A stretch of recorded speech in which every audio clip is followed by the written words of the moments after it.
Greetings, fellow detectives. Wizard Kitten here, bringing you Nancy Drew game commentary, clues, and cookies.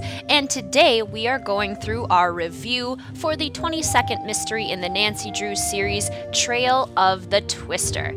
As usual, my reviews are based on 5 separate categories: plot, characters, setting and design, entertainment and gameplay value, and music and vibe. Each of those categories is scored on a scale of 1 to 10 for a final possible score out of 50, and then I assign a final letter grade to each game as well. So without further ado, let's get started with the plot of Trail of the Twister. So for this mystery, Nancy is hired by Krollmeister, who we've known in the games since Secret of the Scarlet Hand as somebody who basically just manufactures and makes nearly all of the technological or mechanical products in the Nancy Drew games.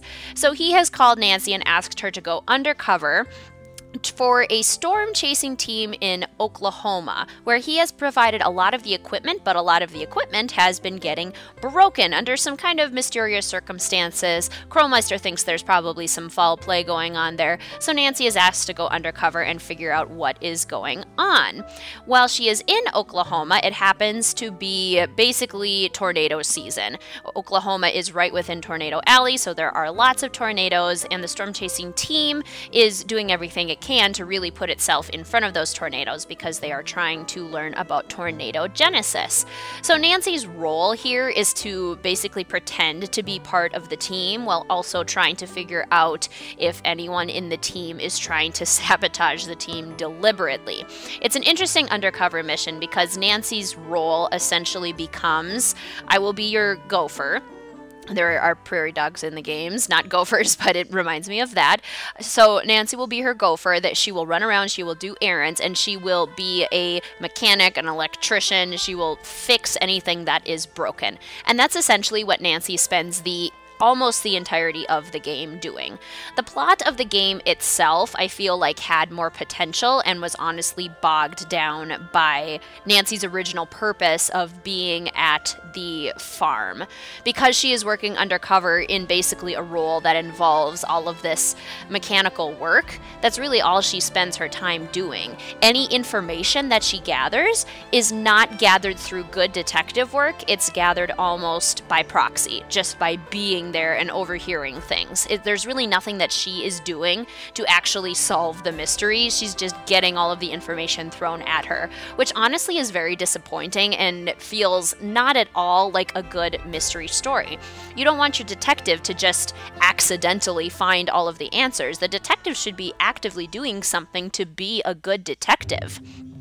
I mean, while Nancy is in Oklahoma doing all of this stuff, she is having important conversations with some of the other characters about maybe why they think all of the accidents are happening. Do people get along on the team? Who likes each other? Who doesn't like each other?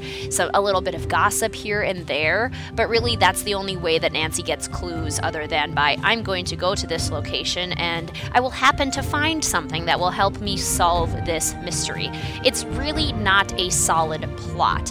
The idea of going to Oklahoma and solving a mystery with tornadoes around you is actually very cool, and that can add another element of danger to the mystery. But in this particular mystery, it really doesn't do much for that. There's really not an added sense of danger. It's more just like, oh cool, pretty clouds going on in the background. I wasn't ever scared, nor did I ever feel any sort of adrenaline, so I think the plot kind of fails in that sense as well.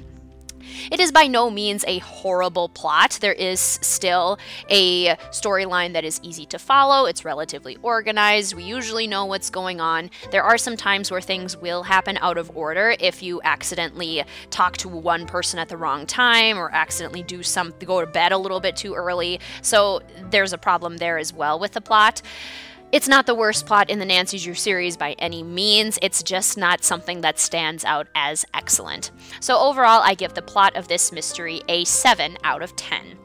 Moving on to characters now, we have a few characters in this game. There's Scott Varnell, who is the leader of the Canute College storm chasing team. He's basically just really cranky and really conceited, and that's kind of his character. There's Debbie Kirkham, who is a competent storm chaser. You can tell she knows what she's talking about and she's good at her job, but she is working under Scott just because he is the more senior member of the team, which appears to be pretty frustrating for Debbie. We have Tobias Frosty Harlow, who is a photographer for the team, also very conceited, thinks he's the best photographer in the world. There is Chase Rutherford, who took some storm chasing classes at Canute College and now is on the team. He's kind of the fix-it guy. He will fix things that are broken. Throughout the whole mystery, you see him working on a car that was destroyed in a storm. And then the last character is Pa, who is at Ma and Pa's general store. He runs the general store and is kind of a central hub for gossip for everyone that lives in the town. He's a very central figure in the town and is just kind of a very sweet older gentleman. So, all of the characters we have there's the 5 characters. Honestly, they are really not very interesting. I've been part of the Nancy Drew fan base for many years now, and not once have I ever heard anyone say that one of their favorite characters is from Trail of the Twister. The characters are honestly pretty one-dimensional and pretty forgettable. There are times when I get glimpses of some really cool character development. When we're talking with Scott, for example, and he kind of goes off on Nancy about, "You're just so young, you don't know anything about disappointment. How dare you talk to me like that and say that you know anything about the world?" And that moment has the potential to be really interesting. But it's all kind of one note with Scott. He's just like always cranky. There's no room for improvement. There's no remorse or anything. I mean, he does say he's sorry, but then he goes back and does the same thing like in the next conversation. Same thing with Debbie. She's just really one note. She basically gives us errands and tells us when storms are coming. There's really nothing else about her character that I find intriguing. Same with Frosty. He's a photographer and he's kind of annoying. Chase talks about him being pretty proud of himself, that there really doesn't seem to be any need for anyone else to like Frosty because he does it all on his own. I get that and I agree with that. He's not a likable character. Pa and Chase are likable people, and Pa is the closest one that comes to being a character that is actually developed. We come across this really sad subplot for Pa, where we find out that the Ma part of Ma and Pa's actually died because of a tornado, which adds a really cool layer of depth to it. But all that we get from that is really Nancy asking very pointed questions to Pa that don't really go anywhere. So she basically just keeps asking, "So where's Ma? So where's Ma?" And Pa just keeps saying, "Oh, you know, she's off running errands." And that's all that we ever get from that. There's no real closure with that subplot. So I think even though we have that nice opportunity for Pa to be a really well-rounded character, we really kind of miss the ending of that. We miss the full conclusion of Pa's really deep and potentially touching story. All the other characters, though, pretty blasé. I mean, pretty boring. There's really nothing that makes them stand out. The conversations with them are fine, but there's nothing exciting about them. There's nothing about the characters that makes me feel really impressed. So unfortunately, I have to give characters a 6 out of 10. Next, we move on to setting and design. As I mentioned, this game takes place in Oklahoma, and the setting is good for the mystery that we have. If the mystery is going to take place in Tornado Alley, then they did a good job conveying what it would be like to live in Tornado Alley. I mean, it's raining most days, the clouds change in the sky, that's really neat. There's tornadoes that we do get to see, which really adds to the setting and the whole overall design. The Ma and Pa's General Store is very fun, very cute. The Canute Farmhouse, very fun, very cute. But when it comes down to it, those are really the only 2 locations that we get to explore. They are done well, but there's only 2 of them. There's also a museum in Ma and Pa's General Store that is fun and interesting, but has nothing to do with the plot whatsoever. It's really just there so that we have something to do. It feels completely extraneous and really has no purpose in being there. It's interesting, and I wish it had more of a purpose because I wanted it to play more of a central role. But the rest of the locations are really just snapshots. So you can drive a car in a bird's eye view, which I might talk about later, but you can drive in a bird's eye view to all of these different locations, and then you just get to stand there and look at the location. Almost nothing happens in those locations. You can stand there and you can look at the pretty scenery. You can take a picture if you want, but then you're just kind of like, oh, cool, that was fun. I'm probably not going to come back here again now that I've seen it this one time. There's about 6 to 8 of those places scattered across the map. There's a windmill, there's a spring house, the Grange Theater you go to once. Again, it's just, I have to take points away from the setting and design because even though it looked pretty cool, there was very little to explore. And this would have been a mystery where it actually would have been really fun to explore if there were more ways to look at those locations and if the locations played more of a role in actually meaning something to the plot of the story. I do like how the clouds changed. I wish that the area changed more, given that there's tornadoes going through the area so frequently. You would think that they would be a little bit different, like maybe a tree would fall down here and there or something like that. So the setting and design, while it looks good, is not as effective as it could have been, which is why I give setting and design a 8 out of 10. Next, we move on to entertainment and gameplay value, and this is honestly where I have the biggest issue with this game. So because Nancy has come to the Canute storm chasing team undercover, they are completely willing to give her as many chores, tasks, and puzzles as they possibly can. It makes sense, given Nancy's purpose for being there, but it also means that the game is heavily puzzle-oriented. I do not have issues with a puzzle-oriented game. In fact, I really enjoy puzzles. But if they are going to be in the game, then they need to have a purpose. They can't just be a puzzle for the sake of having a puzzle. One example that really bothers me is that when you go to the Grange Theater at the end of the game, the storm shelter is locked. Nancy has to sit there and sort through like 8 keys to try and find the right key to unlock the storm shelter during a tornado. In what world would a storm shelter, would there be like 8 possible keys to choose from on the wall and nobody knows which key is the right key? In what world would that be the case? That is a perfect example of a lot of the puzzles in this game where it's like you just put a puzzle here to have a puzzle. I mean, fixing the gears in the car. There was no reason for Nancy to need to do that other than they wanted to put a puzzle in and they wanted her to have something to do. Having to do circuit boards to earn paw pennies so you can buy things in the store. No reason to do that other than to have a puzzle. Catching the mice 4 separate times. No reason to do that other than having a puzzle. Maybe doing it once would have been fine, but 4 times is a little bit excessive. The puzzles are also super unrealistic. Nancy is fixing things all the time in ways that things would never be fixed. The phone line, the television, the GPS system in the car, the Doppler radar. None of the puzzles are electrical in any way or have any sort of semblance to real-life puzzles. And normally I don't mind that because they only pop up periodically in the games, but in this game it's literally puzzle after puzzle after puzzle, and they start to feel kind of ridiculous after a while.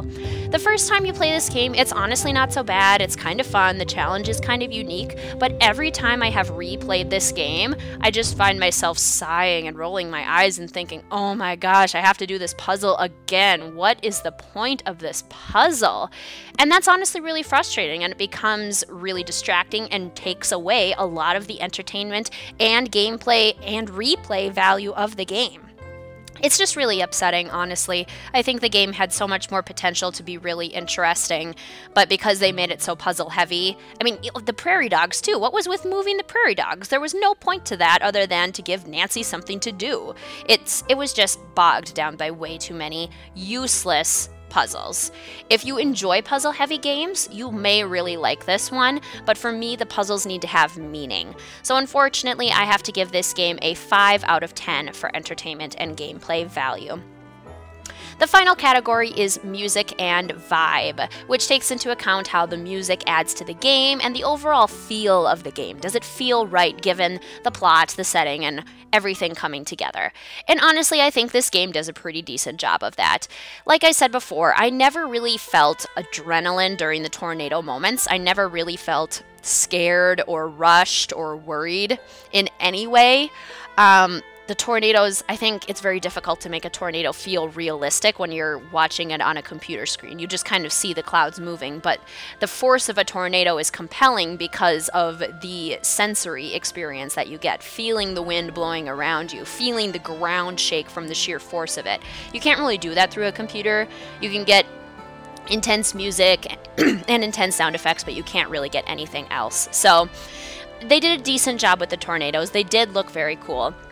And the music honestly did a pretty good job of adding to the scene. I am not a fan of country music, really don't enjoy it, but it works well for this mystery. And the way that they used it, it wasn't, it always felt good given the location that we were in. It made sense given the locations, and I do like that they had different music during intense moments of the game to really kind of try and up that intensity factor. You do what you can. You do what you can with the constraints of the system, and I think they did an okay job of it. Was it the most compelling music and vibe I've seen in a Nancy Drew game? Certainly not, but they did okay. So for this game, I give music and vibe an 8 out of 10.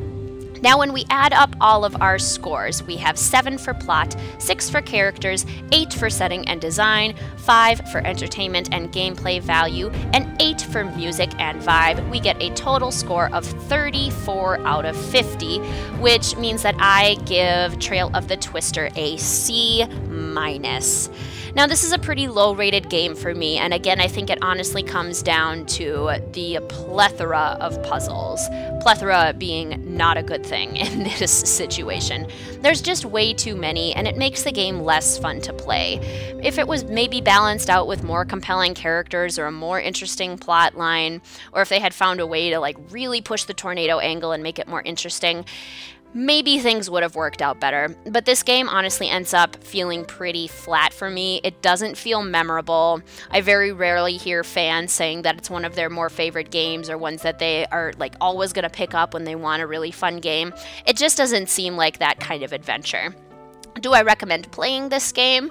I mean, I'm going to recommend playing all Nancy Drew games. This one is in my bottom 5 of the Nancy Drew games series, but I do still think there are parts of it that are worth playing because when there are some moments in the games that will just come up periodically in some of the later games. I mean, the Krollmeister aspect is the impetus for sending Nancy to Japan in her next mystery. Things like that. Just playing the series in its entirety, I think, is always a good idea. But if you're trying to decide between this game and another one, you could maybe save this one until a little bit later. It's just not as much fun for me as some of the other Nancy Drew games, despite having an okay setting, okay music, decent plot and characters. I just think it could have been much better. Thank you so much for listening to this review, fellow detectives. I really hope you enjoyed it. Feel free to comment down below and let me know what you thought of this mystery, and feel free to check out the walkthrough that I also posted with this review if you want to see my gameplay for this game. I so appreciate everyone watching. Thank you so much, fellow detectives. I will see you soon.